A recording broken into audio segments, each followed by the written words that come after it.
생물학적 마음이라는 며칠 전에 나온 책이 하나가 있습니다. 그 생물학적인 마음, 김영사에서 나온 책이고요. 앨런 제서노프라고 그 MIT 생명공학부 교수님이 쓴 책이에요. 그 하버드에서 생화학 전공하고 캠브리지에서 화학 석사학위 받고 하버드에서 다시 생물물리학으로 박사 학위를 받은 분이시고, 그런데 그 만약에 내가 뇌과학을 해보고 싶다 그러면 그 생물학적 마음이라고 하는 책 한번 읽어보시면 좋을 것 같고요. 그게 이제 그러니까 뇌에 대해서 화려하게 이야기하는 책이 아니에요. 오히려 그 사실 뇌과학하는 사람들은 제일 조금 경계하는 학생 유형이 MRI 연구 너무 해보고 싶고 너무 멋있고 이런 분들은 조금 경계를 하고 조금 진정해라 이렇게 저희가 말씀을 드리는 편인데, 뇌라고 하는 게 너무 그 신비화되어 있고 그러다 보니까 이 뇌의 문제만 해결되면 모든 게 다 해결이 될 거라고 생각들을 많이 하세요. 병리도 다 밝힐 수 있고 치료도 완벽하게 할 수 있고, 근데 그게 아니라는 얘기를 이전의 역사부터 지금까지 최신의 뇌 그 기계 인터페이스까지 다 아우르면서 차근차근히 이제 씹어 나가시는 그런 책이거든요. 이 책은 제가 감수를 하면서 저는 정말로 이런 책은 정말 필요한 책이다 이렇게 생각을 하면서 되게 오랫동안 감수를 했었던 책이었는데, 결론적으로는 그거예요. 그 뇌 모든 책임을 전가하기보다는 사회 전체가 신경 써야 되는 부분 분명히 있는데, 개인의 문제, 개인의 그 자질 문제 이런 것들로 환원하면 안 된다 이런 것들을 알려주는 책입니다. 어쨌든 뇌과학을 조금 꿈꾸시거나 이런 분들은 어제 나왔네요. 생물학적 마음이라고 하는 김영사의 책 한번 보셨으면 좋겠습니다. 그리고 네, 이 책은 조현병의 모든 것이라고 하는 네, 심심해서 나온 책입니다. 이 조현병의 모든 것이라는 책은 소개를 드릴까 말까 했었던 이유는 너무 두껍잖아요. 그래서 저한테만 되게 재밌을 거라고 생각했거든요. 근데 이게 사실 재밌다기보다는 사실 교수님들은 아마 이거 보면은 다 아는 얘기지 이런 정도의 정말 바이블이었어요. 이 얘기가 여기 있겠지? 있어야겠지 싶은 내용들은 일단 다 들어가 있어요. 조현병과 관련된 모든 얘기들은 다 들어가 있습니다. 그래서 조현병의 모든 것이 정말 모든 것이에요. 그런데 그게 있어요. 이걸 소개해야 될까 말까 결정을 하게 됐었던 이유가 뭐냐면 이 책을 조현병 당사자분들이 좋아하세요. 특히 젊은 환자분들이 이걸 읽기 시작하면서 내 병에 대해서 인지 이해를 좀 잘 하게 됐다? 이런 얘기들을 하기 시작합니다. 그래서 이 책은 정신의학자이면서 조현병 및 양극성장애 연구자인 토리라고 하는 분이 이제 쓰신 책이고요. 그 35년 동안 이제 조현병 연구하시면서 얻었었던 지식과 경험의 축적입니다. 근데 이제 잠깐 소개를 드릴 내용들은 그 조현병을 갖고 계시는 특히 이제 문해력이 좋으신 젊은 환자분들은 이거 좀 읽어보셨으면 좋겠고, 그리고 환자 가족분들도 이거 읽어보시면 좋을 것 같습니다. 제가 추천드리고 싶은 책은 이제 약간 심리학자가 쓴 책은 아니에요. 이한희 기자님이라고 하시는 분이 이제 기자님이신데, 나의 F코드 이야기라고 해서 이것도 꽤 최근에 나온 책이고요. 이제 작년인가 재작년쯤에 나왔던 책인 것 같아요. 그래서 어떤 기자님이 본인이 우울증을 경험을 하면서 치료를 받는 약간 치료기 같은 것인데요.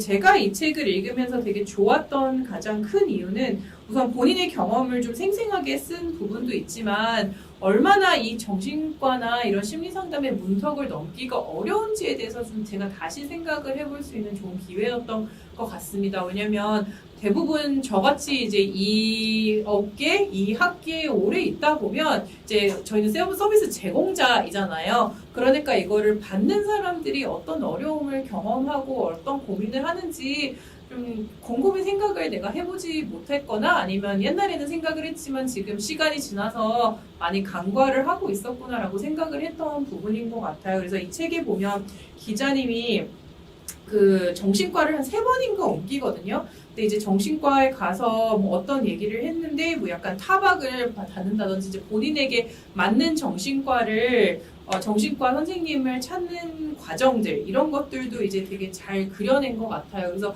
결국에는 치료 제공자도 이제 처음 가자마자 나랑 궁합이 잘 맞는 사람을 찾기가 어려울 수 있겠다는 생각이 들었어요. 왜냐면 뭐 연애도 솔직히 그렇듯이 여러 명을 또 만나다 보면 좋은 사람을 만나듯이 정신과 의사 선생님도 이제 다 성격이 다르고 치료 접근도 다르고 진료 방식도 다르기 때문에 이제 본인이 편안하게 할 수 있는 그런 부분을 약간 아까 하신 말씀에 조금 상반되는 부분인 것 같기는 한데 이제 그래도 본인이 지속적으로 치료를 받으러 가려면 되게 중요한 부분이고 뭐 또 이런 얘기도 있어요. 뭐 되게 집 근처에 있는 정신과를 너무 오랫동안 너무 거리가 멀면 또 꾸준히 다니기 어려우니까 뭐 이런 얘기를 하기도 하고요. 이제 결국에는 이분이 심리 상담을 한 2년 정도 받으세요. 그래서 그 자격증에 대한 이야기들 이런 것들도 되게 잘 그린 것 같고 이분이 이 책이 좀 강점이 뭐냐면 이분이 기자 출신이시잖아요. 취재를 해갖고 그 본인이 심리 상담의 업계에 대해서 많은 되게 깊이 있는 취재를 하셨더라고요. 그래서 간지로 예를 들어 간지에 뭐 어떤 것들이 있냐면 뭐 정신과를 갈 때 뭐 고려해야 할 3가지 이런 것들도 있기도 하고요. 그다음에 뭐 약은 어떤 원리로 작동이 될까?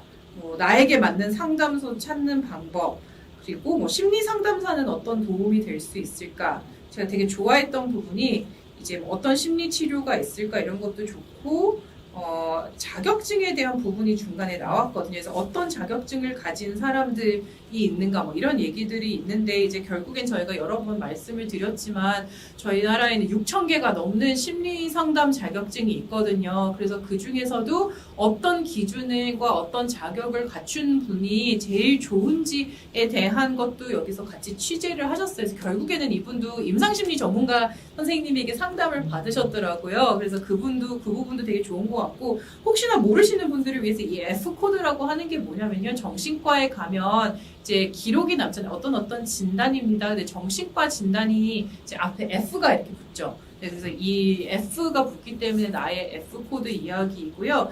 그냥 저는 이제 얼마나 이런 사람들이 그래도 평범하게 살기도 하면서도 이제 어떻게 정신과 문턱을 넘는지 어떤 어려움들을 갖는지 좀 일상을 잘 그린 책인 것 같아서 저는 추천을 드리고 싶습니다. 그래서 약간 완전히 심리학 책이라기보다는 이제 내가 혹시라도 정신과를 가는 게 굉장히 주저되고 어렵게 느껴지고 뭐 여러 가지 뭐 자가 치료도 해봤지만 잘 안 되고 그런다면 좀 그런 것들을 좀 만질 수 있는 부분이라고 생각이 됩니다. 저 마지막으로 한 책 한 권만 더 추천을 드릴게요. 네, 이거는 좀 어려운 책일 수도 있기는 한데 이것도 임상심리학 교수님이 이제 쓰신 거라 미국의 노벨상을 탄 어떤 의사와 이제 임상심리 전문가 같이 쓰신 건데요. 이제 제가 샌프란시스코에 있을 때 샌프란시스코 주립대에 계신 교수님이셨어요. 근데 이분들이 이제 심리학과 유전자를 같이 접점에 있는 연구를 하시는 분들이 텔레미어라고 하는 건데 이제 한국말로 번역이 됐어요. 늙지 않는 비밀 노벨 의학상이 밝힌 더 젊게 오래 사는 텔로미어 효과라는 것인데 이게 좀 논란이 많기는 해요. 이 연구들이요. 그런데 이 책이 좀 좋은 거는 약간 자가치유 책처럼 나왔어요. 그래서 과학적인 얘기도 나오기는 하는데요. 이제 모든 장 끝에는 이제 약간 자기자비 명상이나 뭐 스스로 대처 방법을 연습할 수 있는 이런 것들이 나와서 그래서 제가 되게 좀 재밌게 보기도 했고 또한 이제 많은 경우에는 심리학이 좀 인문학이라고 생각을 하고 이런 치유서를 좀 많이 읽으시는데 이런 과학적인 서적도 저는 좀 읽었으면 좋겠어요. 네, 되게 이런 진짜 이렇게 뭐 우리가 얘기를 하는 어떤 뭐 유전자라든지 뭐 저만 이런지 모르겠지만 뭐 마이크로바이옴이라든지 정말 요즘은 과학이 많이 발전을 하고 있기 때문에 이런 분야에도 심리학이 많이 지금 접점을 가지고 있거든요. 그래서 그런 것에 대해서도 좀 관심을 가지고 책을 읽었으면 좋겠다 싶어서 그냥 제가 후보책으로 갖고 나오긴 했습니다. 저희 텔로미어라고 하는 거는 신발끈 보시면 맨 끝에 이렇게 마무리 지어져 있는 거 있잖아요. 네. 비닐 딱딱한데. 그 용어 네. 한국말로 뭐가 있는데 그거예요. 텔로미어는 말하자면 그러니까 유전자 정보가 풀리지 않게 만들어. 신발끈 여기 사진이. 맞아요. 네네네. 이게 풀어지지 않게 이렇게 해놓는 부분인데 이제 이게 약해지면 결국에는 이제 유전자 소실되면서 조금 조금 일찍 돌아가시게 된다던가 이런 암에 걸린다던가 이런 약간 공이 이렇게 있었어요. 뚜껑 같은 거거든요. 이제 유전자의 뚜껑 같은 건데 이게 짧아지면 짧아질수록 노화가 가속이 되는 건데 이제 결국에는 굉장히 많은 심리, 스트레스나 트라우마나 이런 것들이 결국에는 노화를 가속화시킨다는 맞아요. 얘기이거든요. 그래서 결국에는 우리가 노화를 방지를 하기 위해서는 어떤 이런 정신 건강을 챙기는 게 굉장히 중요하다고 하는 거고 결국에는 우리가 노화를 좀 예방을 하거나 아니면 좀 오래 살기 위해서는 결국에는 심리적인 개입이 최고다라고 하는 게 이 책의 약간 그게 핵심이긴 해요. 핵심이야. 예, 참 좋은 것 같아요. 왜냐면 저게 지금 그 텔로미어는 21세기 스네이크 오일인가? 뭐 이런 식의 그 문제들이 제기되고 있는 게 그 무한단물 만병통치약 같은 게 스네이크 오일이거든요. 아주 옛날에 미국에서.